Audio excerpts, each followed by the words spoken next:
शिकायतकर्ता भी यहाँ मौजूद है। बिल्कुल शिकायतकर्ता जो यहाँ पे आईओ इन्वेस्टिगेशन ऑफिसर उनके साथ संदीप सिंह भी अंदर मौजूद है।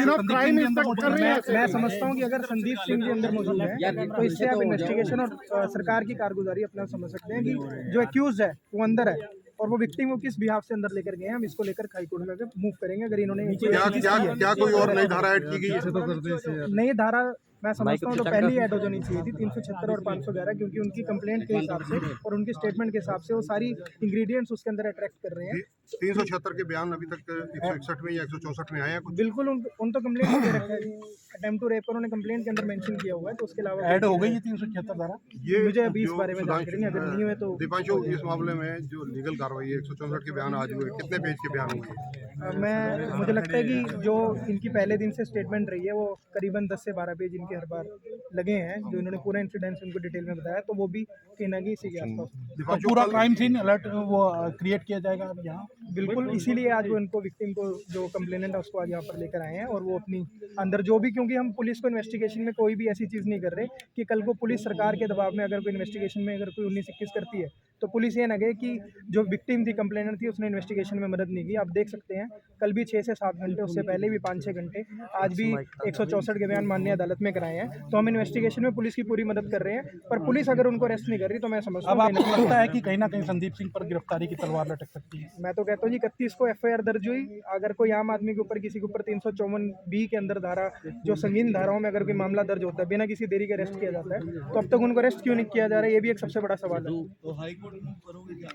नहीं, आज देखिए हमें माननीय अदालत पर पूरा, क्योंकि डिस्ट्रिक्ट कोर्ट चंडीगढ़ के अंदर ये मामला चलेगा तो हमें न्यायालय पर विश्वास है। आज न्यायालय में हमने 164 के बयान कराए हैं और न्यायालय भी इस मामले में संज्ञान लेगा कि जब 376 की धारा जो है वो अट्रैक्ट कर रही है वो क्यों नहीं लगाई गई, और पुलिस भी इस मामले में मुझे लगता है अभी आपको कोई जानकारी नहीं है कि संदीप सिंह अंदर है या नहीं? इस बारे में जानकारी का कोई मतलब ही नहीं है जी। उनको तो अरेस्ट करना है, तो अगर वो अंदर है तो मैं समझता हूँ ये उनकी सरेआम दबंगई। अगर वो अंदर हैं, ये तो सरेआम खट्टर साहब ने भी कल कहीं ना कहीं बयान देके ये साफ तौर पे दिखा दे कि हरियाणा सरकार और भारतीय जनता पार्टी उनकी मदद कर रही है।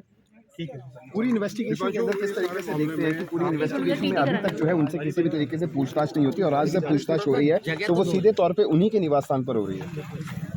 अगर उनसे ऐसी कोई पूछताछ उनके निवास स्थान पे हो रही है तो ये मैं समझता हूँ कि जो कानून है उसके खिलाफ है। उनको सबसे पहले तो अरेस्ट किया जाना चाहिए, उसके बाद पूछताछ जो है इन्वेस्टिगेशन वहाँ पे होनी चाहिए। अभी यहाँ पे विक्टिम को लाया गया, क्या कुछ वजह थी विक्टिम को यहाँ पर निशान, जो क्राइम ऑफ सीन है उसको लेकर जो निशानदेही है उसको लेकर आज उनको यहाँ पे लेकर आया गया है और इसके बाद से पुलिस का सारा मामला, जो सारा काम है वो होगा। तो अभी प्रोसेस के किस तरीके से देखते हैं? प्रोसेस जो अभी तक की जो प्रोसेस रही है उसमें क्या कुछ भागीदारी आप देखते हैं चंडीगढ़ पुलिस की? जी बिल्कुल। तो इस देखिए, जो उन्होंने कंप्लेंट दी है उसके हिसाब से और जो उन्होंने स्टेटमेंट्स अब तक दी हैं उसके हिसाब से 376 और 511 वो दोनों धाराएं इस FIR के अंदर मैं समझता हूँ कि मेरी समझ के हिसाब से वो बनती हैं। और सब लोग, पूरा हरियाणा कह रहे हैं कि 376 अब तक क्यों नहीं लगाएगी, और उसके अलावा भी 354 भी खुद में एक नॉन अवेलेबल धारा है, तो अब तक तो अरेस्ट करना चाहिए। इन्वेस्टिगेशन और पूछताछ ये कहीं ना कहीं ये तो फिर ये बात होगी कि एक आम आदमी पे कोई पर्चा होता है वो अलग है और एक जो सत्ता में बैठा उसके ऊपर कोई पर्चा। तो चंडीगढ़ पुलिस बायसनेस दिखा रही है, कहीं ना कहीं बायसनेस जो है वो देखने को मिल रही है पुलिस की जिस तरीके से। पुलिस,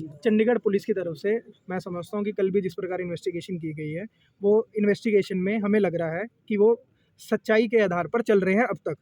अगर वो उसको सच्चाई से परे जाएंगे तो हमारे पास कानून का रास्ता है, कोर्ट हमारे से दूर नहीं है। आप एक तरफ सच्चाई कह रहे हैं, दूसरी तरफ उनको आप ही आरोप लगा रहे हैं कि उनकी अभी तक गिरफ्तारी नहीं हुई। गिरफ्तारी काम करना पुलिस का है। हमारी अभी तक जो मेरी जो मुलाकात हुई है वो SIT से हुई है, जो SIT गठित की गई थी चंडीगढ़ पुलिस द्वारा।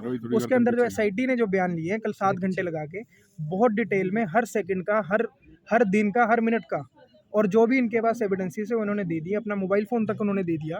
और अब तो काम पुलिस का है, उनको अरेस्ट करे, उसके बाद उनसे जो मजिस्ट्रेट के सामने जो बयान हुए वो कितने कोर्ट जाएंगे अगर 376 नहीं लगाते 511? बिल्कुल जो भी लीगल रेमेडी है हम उसको अवेल करेंगे। 376 और 511 हम उसको भी लगवाने के लिए, क्योंकि जो कंप्लेंट है और जो स्टेटमेंट है उसमें क्लियर तौर पे, साफ तौर पे दिक्कत सामने आ रहा है कि 376 और 511 इसके अंदर लगनी चाहिए। अभी तक की कार्रवाई में सेटिस्फाइड है जो पुलिस कर रही है? पुलिस अब तक तो सिर्फ कंप्लेनेंट से ही पूछताछ कर रही है, और लेकिन सबसे पहले पुलिस को जो खेल मंत्री हैं, जो एक्यूज हैं, इतने टाइम से क्यों रिकॉर्ड कर रहे थे, वो अरेस्ट नहीं किया। दीपांशु, एक मिनट।